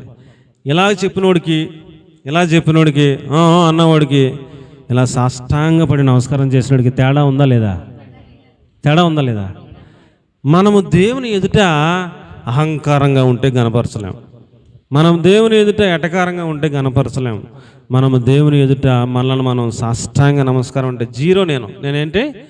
నేను జీరో, నీవు నా పక్కన లేకపోతే నాకు విలువ లేదు నా తండ్రి అని నన్ను నేను తగ్గించుకుని ఎంత మట్టుకు ఇలాగ ఉండేవాడిని. ఇలాగ ఎంత మట్టుకు కాదు, సాష్టాంగ నేల మట్టుకు తగ్గించుకుని సాష్టాంగపడి ఆయనకు నమస్కరించగలిగిన వ్యక్తిత్వం, తగ్గింపు నాలోకి ఎప్పుడు వస్తుందో అప్పుడు నేను ఆయన్ని గణపరచగలుగుతాను. అర్థమైన వాళ్ళందరూ స్తోత్రం చెప్పండి. కాబట్టి ఆయన్ని గణపరచాలంటే నన్ను నేను తగ్గించుకోవాలా? ఎంత తగ్గించుకోవాలంటే నేల మటుకు తగ్గించుకోవాలి. అలాగైతే నేను దేవుని గణపరచగలుగుతాను. మనం ఎలా కనపరచాలి చెప్పండి? అందరితో ఐక్యంగా ఉంటే కనపరచగలుగుతాం. ఎలా కనపరచగలుగుతాం? అందరితో ఐక్యంగా ఉండాలంటే మనం సహించుకునే గుణం ఉండాలి, ఓర్చుకునే గుణం ఉండాలి, తగ్గించుకునే గుణం ఉండాలి, క్షమించే గుణం ఉండాలి. అప్పుడే అందరితో ఐక్యంగా ఉండగలుగుతాం, లేకపోతే ఉండలేం కదా. అలాగే మనము ఆయనను వెంబడిస్తే ఆయన్ని కనపరచగలుగుతాం. చాలామంది దేవుని మందిరానికి వచ్చేవాళ్ళు చాలామందిలో ఉన్న ఒక అలవాటు ఏంటంటే, పాస్టర్ గారు నా కోసం ప్రార్థన చేయండి అంటారు. ఆ సమస్య కోసం ప్రార్థన చేస్తాం. అది తీరిపోతే ఒక 100 రూపాయలు కానుక పెట్టులో చేసేస్తారు. వాళ్ళ దృష్టి ఏంటంటే, వాళ్ళ ఆలోచన ఏంటంటే, నా కష్టం కోసం ప్రార్థన చేయమన్నాను, వాళ్ళు ప్రార్థన చేశారు, ఆ కష్టం తీరిపోయింది, ఆ కష్టం నిమిత్తం నేను ఈ కానుక ఇచ్చాను, ఇక్కడతో ఈ యొక్క బంధం తెగిపోయింది అన్నట్టుగా మళ్ళీ రారకల్లా. చాలా ప్రమాదం. అలాగ ఉండకూడదు. దేవుని కార్యానికి ధనానికి లింక్ పెట్టకూడదు. దేవుని కార్యానికి కృతజ్ఞతకి అది సమానం అవుతుంది. కృతజ్ఞతతో ఆయన వెంబడించాలి జీవితకాలం, అప్పుడే ఆయన కనపరచగలుగుతాం అండి. అంతేగాని ఈ టైప్ మైండ్ అయితే మనం ఆయన కనపరచలేం. తర్వాత 69వ కీర్తన 30వ వచనంలో కృతజ్ఞతాస్తుతులతో నేను ఆయనను కనపరుస్తాను అంటాడు. ఎలా కనపరచాలంటే అండి, కృతజ్ఞతాస్తుతులతో నేను ఆయన్ని కనపరుస్తాను అంటాడు. కీర్తనలతో స్తుతిస్తాను, కృతజ్ఞతాస్తుతులతో నేను ఆయనను కనపరుస్తాను అంటాడు. ప్రియులారా, మనకి కృతజ్ఞత హృదయం ఉండాలి. ఏముండాలి చెప్పండి? కృతజ్ఞత హృదయం ఉండాలి. అప్పుడు మనం కృతజ్ఞత హృదయంతో దేవుని మనం ఏం చేస్తామండి? ఘనపరుస్తాము. ఏమండి, ఇందాక నేను చెప్పాను, 10,000 అప్పించిన ఆయన కనపడ్డాడు అనుకోండి, ఆడు బతికినంతకాలం ఆయన కనపడినప్పుడల్లా వందనాలు చెప్పాలి. అది కృతజ్ఞత అంటే. అది కృతజ్ఞత అంటే. అప్పుడు ఆ 10,000 ఇచ్చిన ఆయన ఎప్పుడు కనపడినప్పుడు అయ్యా వందనాలయ్యా అన్నాడు అనుకోండి, వీడికి రేపొద్దున 20,000 ఏదన్నా ఆపదొస్తే కూడా ఆయన టక్మని ఏమన్నా ఇస్తారు? ఎవరా ఇస్తారు? ఖచ్చితంగా ఇస్తారు. కృతజ్ఞత ఉన్నవాడికి ముందుకు దారి కనపడుతుంది, కృతజ్ఞత లేనివాడికి అక్కడితో కట్ అయిపోతుంది. కాబట్టి మనం కృతజ్ఞత హృదయంతో ఉన్నట్లయితే మనము దేవునిని ఘనపరచగలుగుతాం. అలాంటి వారిని దేవుడు ఆశీర్వదిస్తాడు, దీవిస్తాడు. ఇంకొక విధానం ఏమిటంటే, సామెతలు 19:31, 14:31 చూడండి. బేదలను కనికరించేవాడు దేవునిని ఘనపరుస్తాడంట.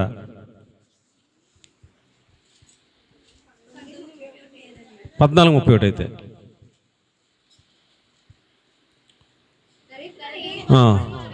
దరిద్రుని బాధించేవాడు వాని సృష్టికర్తను నిందించేవాడు, బేదలను కనికరించేవాడు ఆయనను గణపరిచేవాడు అన్నాడు. దేవుణ్ణి ఎవరు గణపరచగలుగుతారంటే ఏమండి? బేదలను కనికరించేవాడు దేవుణ్ణి గణపరుస్తాడు. దేవుడు మనల్ని ఎంత ఆశీర్వదించినా, ఎంత దీవించినా, ఎంత ధనవంతులమైనా ఒక్కొక్కరు ఎంగిలి చేత్తో అలా కాకిని కూడా కొట్టరు, అస్సలు చెయ్యి విదల్చరు. ఆ పద్ధతి కరెక్ట్ కాదు. దేవుడు నీకు 4 చొక్కాయలు ఇచ్చాడు, ఒక చొక్కాయి లేనివాడు చిరిగిపోయిన చొక్కా వేసుకునేవాడిని చూసి కనికరపడి వాడి బేదలను కనికరించి వాడికి ఒక చొక్కాయి నీవు దేవుని కనపరిచిన వాడు అవుతావు. దేవునికి స్తోత్రం కలిగిన గాక. కాబట్టి ఆది అపోస్తుల కాలంలో 10 స్థలాలు ఉన్నవాడు ఒక స్థలం అమ్మి తీసుకొచ్చి అపోస్తుల పాదాల దగ్గర పెట్టేవారంట. వచ్చిన ఈ ధనాన్ని అందరికీ సమానంగా అపోస్తులు పంచేవారంట. అందుకని ఎవరికి ఏమీ తక్కువ కాలేదంట, అందరికీ సమానంగా ఉందంట.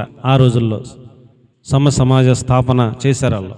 కాబట్టి ప్రియులరా, సంఘంలో ఒక ఆశీర్వాదకరంగా దేవుడిని ఉంచినట్లయితే ఇంకా పేదవారు ఎవరైనా మన కంటికి కనబడితే వారికి బేదలను కనికరించి ఏదో ఒకటి చేయగలిగితే నీ ద్వారా దేవుణ్ణి నువ్వు గణపరిచే అవకాశం ఉంటుందని దేవుని వాక్యం తెలియజేస్తూ ఉంది. చాలామంది యెషయా గ్రంథం 29:13 చాలామంది పెదవులతో గణపరుస్తారంట, హృదయంతో గణపరచరంట.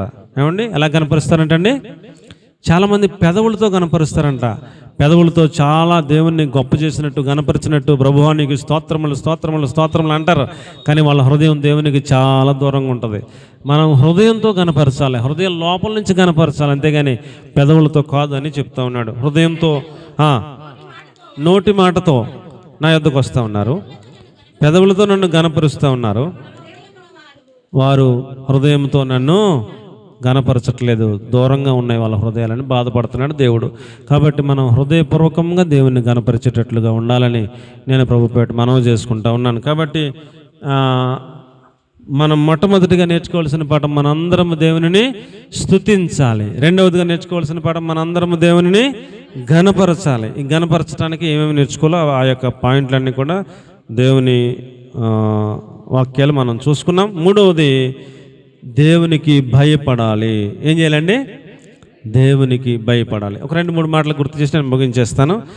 దేవునికి భయపడటం అంటే ఏంటి అనేది ఒక 3 మాటలు. చాలా విషయాలు ఉన్నాయి, చాలా సబ్జెక్ట్ ఉంది, కానీ అంతా చెప్పలేను. ఒక 3 మాటలు మీకు గుర్తు చేసి నేను ముగించాలని ఆశపడుతూ ఉన్నాను. మొదటి మాట ఏమిటంటే, నేను ఎక్కువగా ప్రేమించేది ఏదైతే ఉందో దాన్ని దేవునికి ఇచ్చేస్తే నేను దేవునికి భయపడినట్టు లెక్క. నేను ఎక్కువగా ప్రేమించేది ఏదో దాన్ని నేను దేవునికి ఇవ్వలేకపోతే నేను ఆయనకి భయపడేవాడిని కాదని అర్థం అని నేను మీకు మనవి చేసుకుంటా ఉన్నాను. చూడండి, ఆదికాండం 22:12 మనం చూసినట్లయితే, ఆదికాండం 22:12. అప్పుడు ఆయన ఆ చిన్నవాని మీద చెయ్యి వేయకము, అతడిని ఏమి చేయకము, నీకు ఒక్కడై ఉన్నా నీ కుమారుని నాకు వెనుతీయలేదు కనుక నీవు దేవునికి భయపడేవాడమని ఇందువలన నాకు కనబడుచున్నది అన్నాడు. నా వైపు చూడండమ్మా. ఇప్పుడు లేక 75 సంవత్సరాల వయసు ఉన్నప్పుడు అబ్రహాముకు దేవుడు వాగ్దానం ఇచ్చాడు, నీకు నేను సంతానాన్ని ఇస్తాను అన్నాడు. ఇప్పుడు 75 ఏళ్ళ వయసు ఉన్న అబ్రహాము 99 వయసు వచ్చేసిందంటే 24 సంవత్సరాలు గడిచిపోయినాయి, ఇంకా పిల్లలు పుట్ల ఏండి. అప్పుడు 100వ సంవత్సరం వచ్చేటప్పటికి దేవుడు కనికరించి ఒక కొడుకుని ఇస్సాకుని ఇచ్చాడు అండి. 100 సంవత్సరాలు అప్పుడు పుట్టిన ఇస్సాకుని చాలా అల్లారు ముద్దుగా పంచ ప్రాణాలు అంటారు కదా, అలాగా వాళ్ళ ప్రాణమంతా కుర్రోడి మీద పెట్టుకుని ఒకవైపున అబ్రాము ఒకవైపున శారమ్మ చాలా ప్రేమగా ఆ పిల్లోడిని పెంచుకుంటున్నారు, చాలా ప్రేమగా పెంచుకుంటున్నారు. 12 సంవత్సరాలు వచ్చినాయి ఆ పిల్లోడికి. 12 సంవత్సరాలు వచ్చాక దేవుడు పిలిచి అంటాడు, నీవు ప్రేమించే నీ కుమారుణ్ణి తీసుకొచ్చి నాకు బలిగా ఇచ్చే అన్నాడు. ఇప్పుడు కుమారుణ్ణి బలిగా ఇచ్చేయమంటే అంత ప్రేమించే కుమారుని ఎవరైనా ఇస్తారండి? మనం ఇస్తామా? మన పిల్లోని బలి ఇమ్మంటే మనం ఇస్తామా? ఏమి దేవుడు అయ్యా కనికర సంపూర్ణని మేము స్తోత్రాలు చెబుతున్నాం, ఎంత కఠినాత్ముడువా, ఒక కొడుకుని ఇచ్చేది 100 సంవత్సరాలప్పుడు ఇచ్చి బలిచ్చేయమంటావా, ఇదేనా నీ కనికరం అని అంటాం మనం. అయితే ఆయన దేవునికి భయపడేవాడంటానికి రుజువు తను ప్రేమించి కుమారుని పట్టుకెళ్ళి బలిపీఠం కట్టేశాడు, కొడుకుని పడుకోబెట్టేశాడు, తోలెట్టు కట్టేశాడు, కత్తి ఎత్తేశాడు చంపేస్తాడు. అప్పుడు దేవుడు కంగారు పడి ఆకాశం నుంచి అబ్రామ్ ఆగు ఆగని ఆపాల్సి వచ్చింది. నువ్వు అన్నంత పని చేసేలాగా ఉన్నావు బాబా, నువ్వు నాకు భయపడుతున్నావు లేదని తెలుసుకుంటాగా అడిగాను, అంతేగాని నిజంగా అడగలేదు. అర్జెంటుగా కుమారుడిని కట్టులిప్పి బలి అర్పణగా ఇవ్వడానికి ఒక పొట్టేళ్ళని అక్కడ పొదలో ఏర్పాటు చేశాను నేను. ఆ పొట్టేళ్ళని బలి అర్పణగా అయ్యి కొడుకుని వద్దని చెప్పేసి కొడుకుని పక్కకు తప్పించాడు దేవుడు. కాబట్టి ప్రియులరా, మనము దేవునికి భయపడుతున్నామో లేదో అనేది ఎలా తెలుస్తుందంటే, మనం ప్రేమించేదాన్ని దేవునికి అర్పణగా ఇచ్చేస్తే మనం దేవునికి భయపడుతున్నాం అన్నట్టు అర్థం. కొంతమంది 100 మార్కుల్లో 99% దేవునికి భక్తిగా ఉంటారు. ఆడు అబద్ధం ఆడు, దొంగతనం చేయడు, పరులదేమి తీసుకోడు, ఏమంటే ఏ పొరపాటు ఏ పాపమో చేయడు, కానీ ఒక్కటేదో బలహీనత ఉంటుంది. ఏమంటే 99 మార్కులు వస్తాయి కానీ ఒకటే బలహీనత ఉంటుంది. ఒక యవనస్తుడు యేసుప్రభు దగ్గరికి వచ్చి మోకరించాడు, ప్రభువా నిత్య జీవానికి వారసున్న వాళ్ళంటే ఏం చేయాలి ప్రభు అని అడిగాడు. దేవుడు ప్రేమించి అన్నాడు, నీకు అన్ని సూపర్గా ఉన్నారా బాబు, నీకు ధనం ఒకటి అడ్డంగా ఉంది, నీ ధనాన్ని అమ్మేసి బెదలకు ఇచ్చేసిన వెనకాల వచ్చి నన్ను వెంబడించి నీకు పరలోకం ఇచ్చేస్తాను అన్నాడు. ఆడు ఆజ్ఞలు పాటిస్తాడు, వ్యభిచారం చేయడు, దొంగతనం చేయడు, ఏ పాపం చేయడు, పరిశుద్ధుడు, చిన్ననాటి నుంచి అంత భక్తిగా బతుకుడు ఎవరు లేడు, అంత సూపరాడు. కానీ ఆడికి డబ్బు అంటే మహాపిచ్చాడు. ఆ ఒక్క పాయింట్ కాడ అతడు వ్యసన పడుతూ వెళ్ళిపోయాడని చెప్పి రాసిపెట్టింది బైబిల్లో. అంటే యేసుప్రభు కావాలా, డబ్బులు కావాలా అని అంటే ఆడేం కోరుకున్నాడు? ఏ పాపమో చేయడు కానీ డబ్బులే కావాలని డబ్బుల కోసం వెళ్ళిపోయాడు, అంతే. యేసుప్రభుని వదిలేశాడు ఆ ఒక్క పాయింట్ కాడ. మనం కూడా 99 పాయింట్లు చాలా భక్తిగా ఉంటాం, కానీ ఒక్క పాయింట్ ఏదో ఉంటుంది మైనస్, బలహీనత, అక్కడ పడిపోతూ ఉంటాం. అలాగ మనం ఉండకుండా ఏమండి మనం ఎక్కువ ప్రేమించేది ఏంటో దాన్ని ఏం చేయాలంట? దేవునికి ఇచ్చేస్తే అప్పుడు నువ్వు దేవుడికి భయపడుతున్నావు అని అర్థం. ఇంకెక్కువ చెప్పలేను నేను, మీరు అర్థం చేసుకోండి. ఏమండి, నువ్వు ఎక్కువ ఏది ప్రేమిస్తావు? కొంతమంది క్రికెట్ ప్రేమిస్తారు. ఏంటంటే నేను చాలాసార్లు చూశాను, మీటింగ్ జరుగుతూ ఉంటుంది, వాక్యం చెప్తూ ఉంటారు, భక్తులు వాళ్ళు కూడా వాక్యం చెప్తారు, పెద్ద పెద్ద పాస్టర్లో. కానీ అదే వాక్యం చెప్పే టైంలో క్రికెట్ మ్యాచ్ పాకిస్తాన్కి ఇండియా జరుగుతూ ఉంటుంది. ఈయన పాస్టర్ గారే కానీ మధ్యలో స్కోర్ ఎంత అని పెట్టుకొని చూస్తుంటాడు, వాక్యం చెప్తానంటారు, ఈయన స్కోర్ చూస్తుంటాడు. పక్కనే ఉండి నేను అలా చూస్తే అదేంటిరా ఈయన పెద్ద పాస్టర్ గారు కదా క్రికెట్ స్కోర్ చూస్తున్నాడు ఏంటిరా అంటే, మనోడికి లాగేస్తుంది. అలాగా ఏం చేస్తుందండి, అలా లాగేస్తుంది. ఎక్కువ ప్రేమిస్తాడు, మరి ఆ ఆటను ఎక్కువ ప్రేమిస్తాడు, లాగేస్తుంది. ఆ స్కోర్ చూసి మళ్ళీ కట్టేసి మళ్ళీ వాక్యం వింటూ ఉంటాడు. మళ్ళీ పావు గంటకు మళ్ళీ మనసు రే ఎంత అయిందో చూడరా అని ఇక్కడ లోపల ప్రేరేపిస్తూ ఉంటాడు అనమాట. మళ్ళీ వాక్యం అనేసి మళ్ళీ స్కోర్ చూస్తుంటాడు. లేదా పక్కని చెల్ల పని చేస్తుంది అనుకోండి, పక్కన అడుగుతాడు అనమాట, పక్క పాస్టర్ గారిని, ఎంత స్కోర్ ఎంత అంటాడనమాట. అంత ప్రేమించేస్తారనమాట అండి. 99 మార్కులు ఉంటాయి, మళ్ళీ అస్సలు ఏ పాపం చేయరు, కానీ ఒక బలహీనత ఉంటుంది. ఆ ప్రేమించేదాన్ని ఏం చేయాలంట? దేవుడికి ఇచ్చేస్తే ఇంకా నువ్వు సూపరు, దేవుడికి భయపడేవాడు అన్నట్టు లెక్క అని దేవుని వాక్యం మనకు తెలియజేస్తూ ఉంది. రెండవది, అందులోనే ఇంకొక పాయింట్, ఆదికాండం 42:18 యేసేపు చెప్తున్నాడు, నేను దేవునికి భయపడేవాడిని కాబట్టి మీరు నాకు భయపడొద్దు అంటున్నాడు. దేవునికి స్తోత్రం కలిగిన గాక. హల్లెలూయా. ఓ మాట యోసేపు వారిని చూచి, నేను దేవునికి భయపడేవాడిని, మీరు బ్రతుకున్నట్లు దీనిని చేయండి. చాలమ్మా చాలా అండి. నా వైపు చూడమ్మా, నా వైపు చూడండి. చిన్నప్పుడు యోసేపుని వాళ్ళ అన్నయ్యలు 10 మంది ఆ క్యారేజ్ ఎత్తకెళ్తే క్యారేజ్ తీసుకుని పక్కనెట్టి చెత్త కొట్టేసి గోతులో దోసేశారు.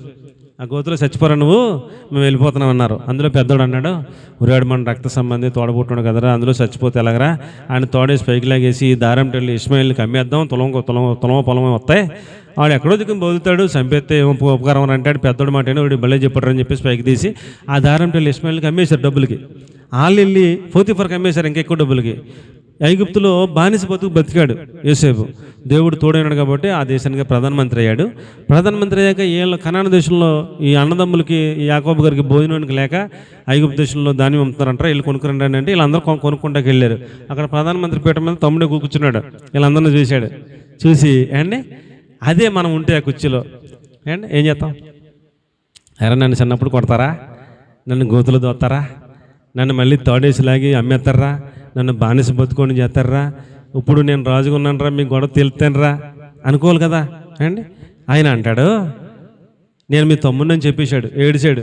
వీళ్ళందరూ దడదలాడిపోతున్నారు. రే ఏసేపు అంటారా, ఏం రేంజ్లో కూర్చున్నాడు రా, ప్రపంచంగా అన్నం పెట్టే ప్రధానమంత్రి పోస్టులో కూర్చున్నాడు రా, ఇప్పుడు మనల్ని ఏం చేస్తారు ఏంటని చెప్పి వీళ్ళు సాష్టాంగ నమస్కారం పెట్టేస్తున్నారు, దండాలు డబ్బులు పెట్టేస్తున్నారు. అప్పుడు అంటాడు అన్నమాట ఈ మాట, అన్నలారా భయపడకుడి, నేను దేవునికి భయపడేవాడిని. నేను దేవునికి భయపడేవాడిని అయితే నాకెవరెవరు కీడు చేశారు, నాకెవరెవరు అన్యాయం చేశారు, నన్ను ఎవరు కొట్టారు, నన్ను ఎవరు నిందించారు, నన్ను ఎవరు అవమానించారు, నాకెవరెవరు లాస్ చేశారు అని వీళ్ళందరినీ మనసులో పెట్టుకునే అవకాశం వచ్చినప్పుడు మీకు అవకాశం వచ్చినప్పుడు మిమ్మల్ని మీ గొడవ సొత్తనరా అనుకోకుండా అప్పుడే క్షమించేసే మనసు కలిగి ఉంటాడు దేవుడు అంటే భయం ఉన్నవాడు. అమ్మా నా మాట అర్థమైందా? దేవుడు అంటే భయం ఉన్నవాడు ఏం చేస్తాడండి, ఆ రోజునే వాళ్ళని క్షమించేస్తాడు. మనసులో పెట్టుకుని టైం వచ్చినప్పుడు నొక్కేద్దాం అనుకోడు. ఆ యోసేపు గారు అంటాడు, మన క్షేమం కోరు దేవుడే నన్ను ముందుగా పంపించాడు ఇక్కడికి.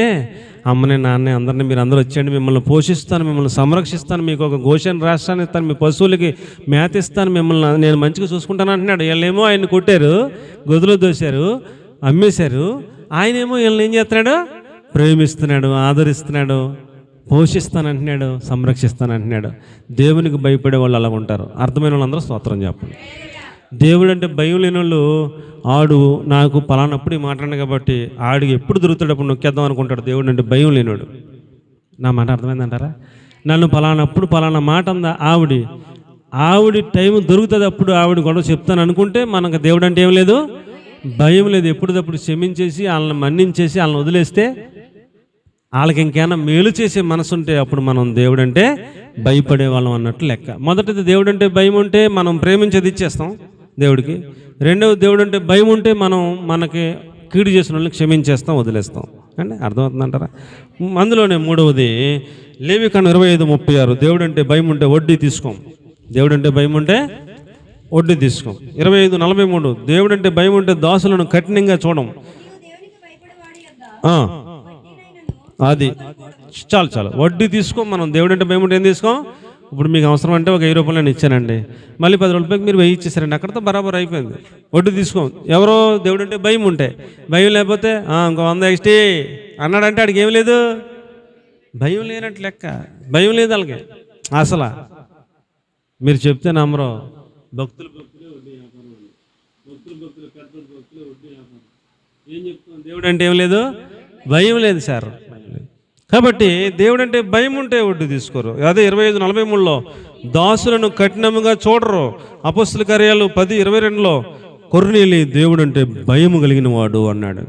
దేవుడు అంటే భయం ఉంది కాబట్టి ప్రార్థన చేసుకుంటూ ఉంటాడు. దేవుడు అంటే భయం ఉంది కాబట్టి అందరికీ కూడా మందిరాన్ని కట్టించాడు. దేవుడు అంటే భయం ఉంది కాబట్టి బంధువులందరినీ పిలిచి రక్షణ సువార్త వినిపించాడు. దేవుడు అంటే భయం ఉంది కాబట్టి అంత శతాధిపతి 100 మంది పోలీసుల మీద పై అధికారి అంట. అయినా సేవకుడు ఇంట్లోకి వస్తే సాష్టాంగ పడి తగ్గించుకుని నమస్కారం పెట్టాడు.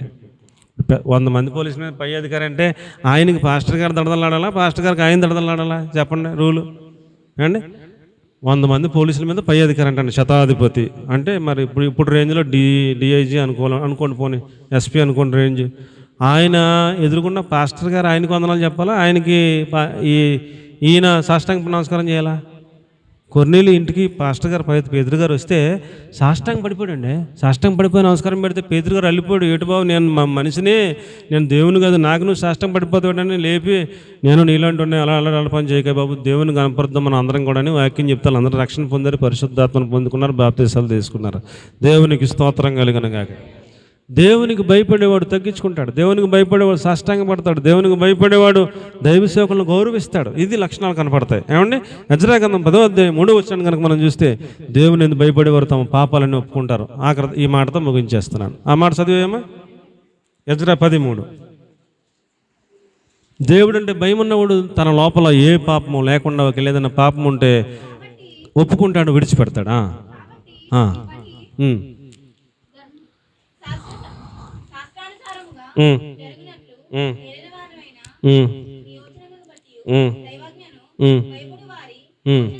దేవునికి భయపడేవారు యోచనను బట్టి మీ భార్యలను పుట్టిన పిల్లలను వెలివేయించదమని నిబంధన చేసుకుని కన్నీళ్లతో ప్రార్థన చేసుకుని తప్పొప్పుకుని వాళ్ళని విడిచిపెట్టి వస్తామని వారు తీర్మానం చేసుకున్నారు, పాపాన్ని విడిచిపెట్టారు అని చెప్పబడతా ఉంది. కాబట్టి ప్రియులారా, దేవుని యందు భయం ఉన్నవాడు పాపాన్ని, ఒకవేళ పాపంలో పడిపోయినా దాని నుంచి విడిచిపెట్టి బయటకు వస్తాడు. దేవునికి స్తోత్రం కలుగును గాక.